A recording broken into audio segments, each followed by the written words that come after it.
Hello everyone, welcome back to my channel Techno Chachi, where we speak about tech and the church. First of all, I'd like to thank you for watching the previous video that was a bit long, but you live familiar, and we watched it, and I've gotten some good reviews from you. People telling me you need to improve on this and that as well. People telling me we are learning. I'm glad to hear all that. I'm amazed to be here today, and we will continue with the 7 of 7 series. As you know, we've now done 4 videos. This is the 5th one. The first one was the 7 skills of a church audiovisual technician. The second one, what was the second one? Remind me in the comments. The third one was about software, the 7 software that an audiovisual technician needs to learn, and the 4th one, which we did last week, was about hardware. Okay. Today we have an interesting topic, but before we get into the topic, have you subscribed to the channel? Have you subscribed to the channel, my guy? If you have subscribed, jipatie chai kwanza ndio tuendelee. If you have not subscribed, before you go looking for the tea, please subscribe. Drop a comment. Like the comment, because the more you like, YouTube algorithms use this data to push the content as well. And also, don't forget to share with your media team, share with your pastor, share with your mentor, share with your mentees, share with your role model, share with your who else, your father, your mother, share with anybody whom you think needs to know things we are talking about. All right. Now, today's topic, we are going to speak about the 7 things you need to know before buying an equipment, whether it's a flashlight, whether it is a mixer, whether it's a camera, whether it's a guitar, whether it's a guitar box, whether it's a guitar amp, whether it's an ME, whether it's whatever it is, whatever equipment you desire to buy. There are things we need to understand before we buy the equipment. I hear some technicians saying, oh, this equipment was just brought. I don't even know why they brought it. I don't even know how I'll use it, where I'll apply it. So before you buy an equipment, before a church buys an equipment, there are 7 things that I feel are necessary. There are more things that you need to know, but these are the 7 ones that, in my opinion, I think you need to know before buying the equipment. All right? Number one is the purpose of the equipment. It beats the purpose when, for example, you needed a saloon car, and then you end up buying a bus. You have a family of 4, but you bought a bus. You get what I'm saying? The purpose of an equipment is very important. Why do you need that equipment? Why do you need the mixer? Why do you need the microphone? Why do you need the computer? Why do you need the camera? All right? So that you don't buy things that may possibly you don't need, and you may not need in the foreseen future. Okay? Before you buy an equipment, you need to ask yourself, is this equipment going to take us to the next level, or is it just another equipment that we will buy and just to improve our inventory? It is not about improving inventory, but about improving your output. Okay? For example, if you are having a big worship team and you need more mics, ask yourself, what is the purpose of this mic? Is it a choir mic? Is it a BGV mic? Do I need a preacher mic? Do I need a lapel for shoots? Ask yourself, why do I need this equipment? All right?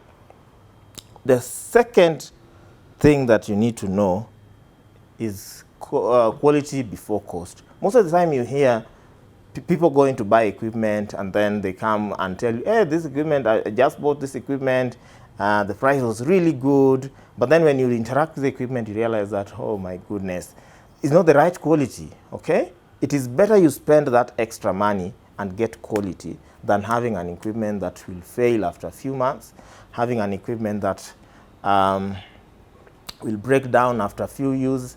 You keep on going to the repair guy. You keep on the equipment is, it's like the equipment is spending more time at the repairs than at your facility or at your premise. So before you buy an equipment, know that as they say, as the cliche says, cheap is expensive. It applies on audiovisual equipment. Of course, I'm not telling you to go for the high-end equipment when you really don't need the high-end equipment, but for the level of rather for the equipment that you need, there's a level of quality that you should not go below. Okay. You need to do a little bit of research and know what are people doing, how are people, what are the recommendations in the industry, what is it, how low am I, is it acceptable to go? Okay, just know that quality comes before cost. I'll repeat this, I'd rather you spend that extra shilling, extra dollar to get the right quality than compromise on quality because you are trying to save. The problem with trying to save is that yes, you will save when you're buying, but you will end up spending more on repairs and maintenance. The third thing you need to know when buying an audiovisual equipment or any other equipment is the source of that equipment. Where are you getting the equipment? Is it local or are you importing? Those are factors you need to consider. If it is importation, what are the laws around importation? What are the laws in the country you're exporting from that will affect you? What do you need to do to get that equipment so that you don't end up getting an equipment that after you bought, you can't bring into the country? Because the government has put some regulations, there's some heavy taxation that you need to buy because you bought it from a country where maybe Kenya has no partnership with, and so things are a bit expensive bringing in. Okay. In terms of source also, you need to do a background check of, if let's say for example you're buying local, you need to do a background check on the dealer that is selling you the equipment. Are they recommended in the industry? Who are their competitors? What kind of name do they have? Are they known for quality? Do they give warranties? Things like that. Do a background check. Are they giving you value for your money? Okay? You talk to other technicians, you talk to other pastors, you talk to other like in our church, we have administrators and procurement departments. Talk to them, and so that you may just know if these suppliers or these people, the place you are getting the equipment from, are genuine first, and also have a good name in the industry, so that you don't buy an equipment from someone who you bought an equipment from them today. Tomorrow, they've closed shop. You don't know where they've gone to. Tomorrow, you hear that the government has shut them down. Why? Because they are dealing with contraband. They are dealing with counterfeit goods. You get what I'm saying? So that you are not stuck with an equipment that maybe you are given a 3-year warranty or a 5-year warranty, but the dealer closed shop 3 months after you bought the equipment. You understand what I'm saying? So, the source of an equipment really matters. The source is as good as the equipment. Okay? Most top brands, this is just a hint, most top brands have recommended dealers in different countries. Yamaha, Allen and Heath, Shure, Sennheiser, Mac Audio, JBL, for cameras, Canon, Nikon, Sony, Panasonic. They all have, even for TVs, LG, Samsung, Sony, they all have recommended dealers in every country. In almost every, let me not say in every country, in almost every country. So before you buy an equipment, ask yourself, are these, even the manufacturer, does the manufacturer recommend these people, this dealer? What is the relationship even within the between the manufacturer and this dealer? So those are some of the things you need to check, because buying audiovisual equipment is not a cheap thing. You will spend, sometimes you'll spend millions of shillings, and you don't want to spend millions of shillings on someone that will close shop after 3 months of purchase. All right? Number 4. I think you're number 4. Huh? Let me take a sip of tea first. As I swallow the tea, if you've not subscribed, you know what to do. Hit the subscribe button. Share this content with your fellow. Okay? Number 4. As you buy equipment, think long term. Okay? The reason I'm saying think long term, because number 1, audiovisual equipment is expensive, as I had said. And trust me, you can't buy an equipment today, then after 1 year, you need to replace it. So when you're buying, think long term. And one of the ways to help you think long term, as we had said earlier, we had spoken about quality. Quality also applies here. If you buy quality, it will take you for a very long time, 5, some mixers even 10 years plus before you need to buy another one. Okay? Buying original things, original equipment also will help you to plan for the long term. Okay? Before you buy an equipment, ask yourself, how long would I want this equipment to run? Of course, there's a reasonable timeline. You can't buy an equipment and expect it to run with you for the next, serve you for the next 20 years. It's not practical. But a reasonable timeline is you need to sit down and put a reasonable timeline for your equipment to serve. You say 3 to 5 years or 5 to 8 years. That is reasonable. This also will help you know what to buy, because sometimes you find there's a certain equipment you wanted, but you realize that the manufacturer is planning to discontinue that equipment, and it's what you want to buy. So for the long term, especially for the digital world, for the long term, if you buy a discontinued equipment, you won't get things like update. Most likely, you won't get things like maintenance and servicing. It becomes very difficult to deal with such. So quality. You buy quality, buy genuine, and also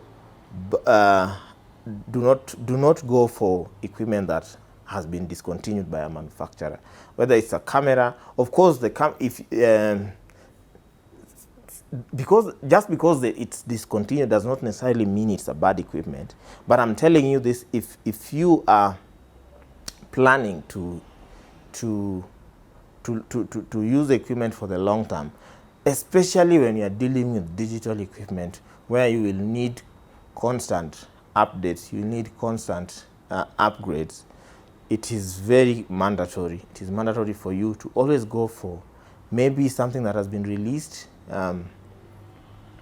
just released, so that you have about 3 to 5 years of after sales service, like things like you can get, like some manufacturers even have phone lines where you can call them for troubleshooting. You can ask them for updates.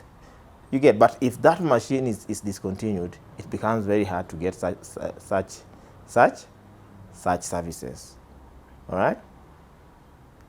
You're supposed to go to number 5. Now, the 5th thing you need to know, which gets overlooked a lot when people are buying equipment, is service and maintenance. Especially if you're planning to import equipment from abroad. Know that sometimes you will need to return them abroad for servicing and maintenance. And that is extra cost that you need to know about.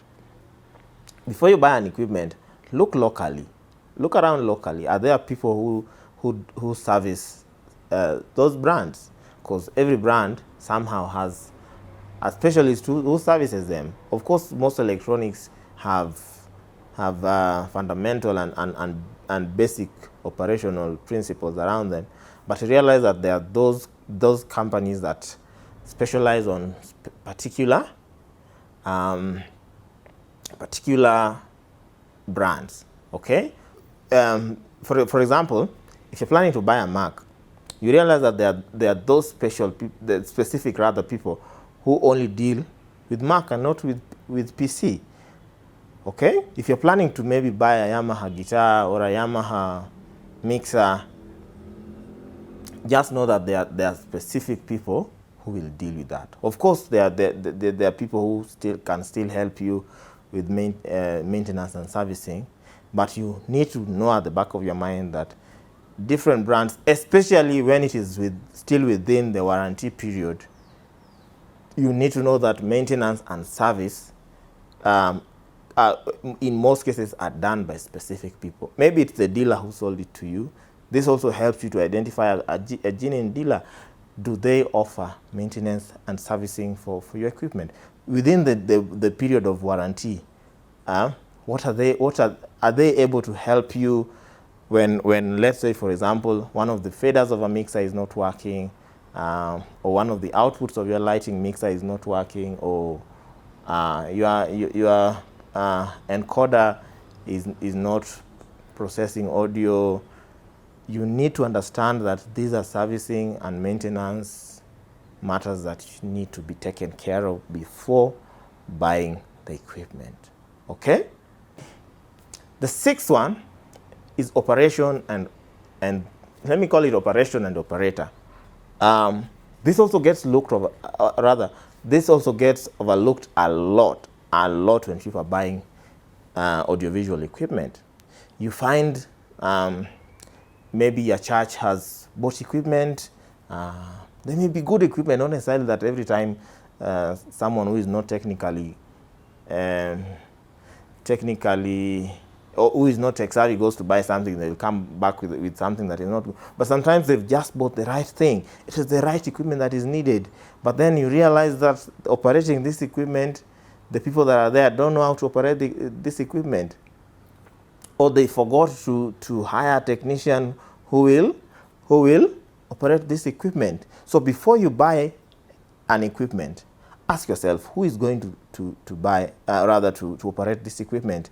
What do we need to do to get someone who will operate this equipment?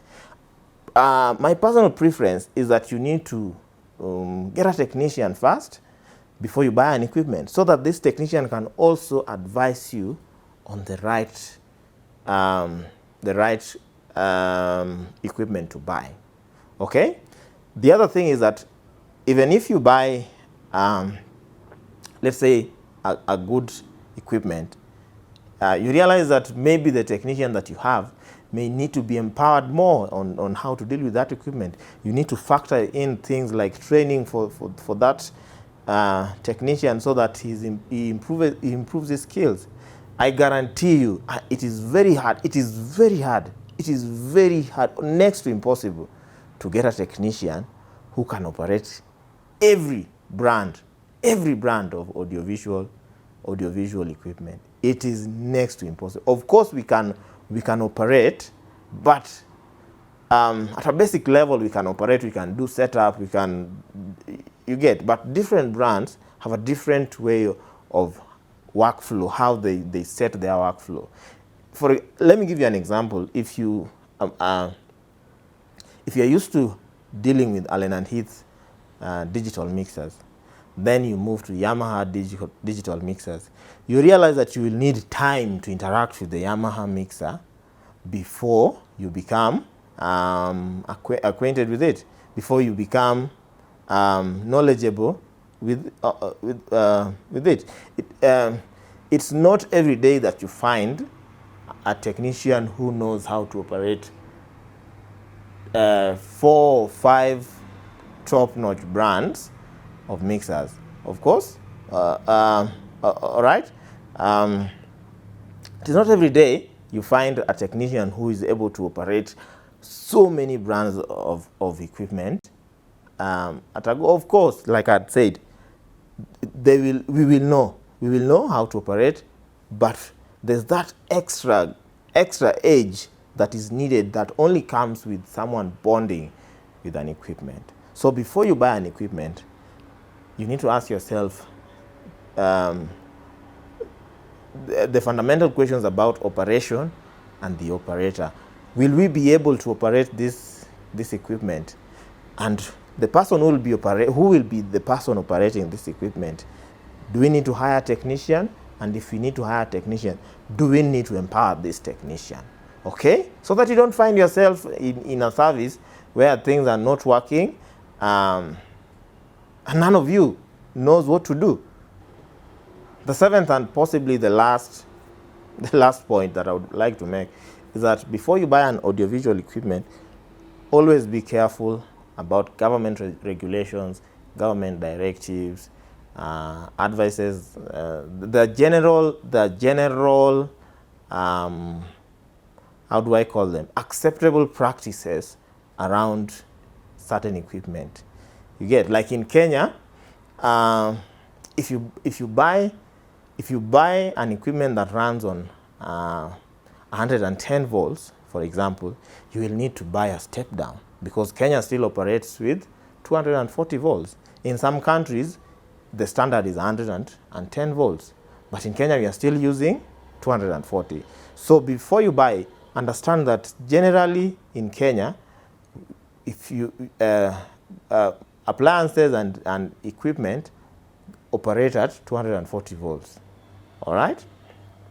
The other thing, let's say for example you are planning to buy a mic, you need to understand that how the government has distributed frequencies in Kenya, so that you don't buy a mic because it worked in abroad, it worked in maybe UK or US or in China, and then you think it will work in Kenya. Yes, it may work in Kenya, but the problem is you might get things like frequency overlaps, frequency interference,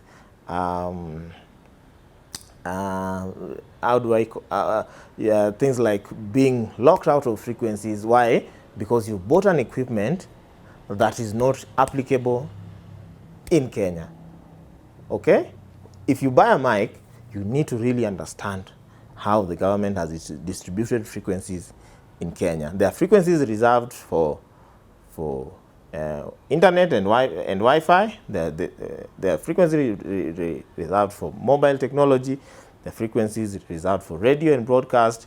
And then there are frequencies reserved for free broadcast, which is, in most cases, that is what microphones use. Okay? So that sometimes you don't end up needing to necessarily buy frequencies, because it is possible to buy frequencies for your mics. By the way, if you didn't know that, you can go to Communications Authority and buy frequencies for your mics. Okay. You also need to understand how the government has mapped out certain areas, like areas near airport, areas near army barracks are more susceptible to frequency interference, because the government considers airports and those areas as priority areas. So priority is given to airports and air control services and army barracks. So this may end up causing interferences not just on your mics, but even on your walkie-talkies, among other things. Okay.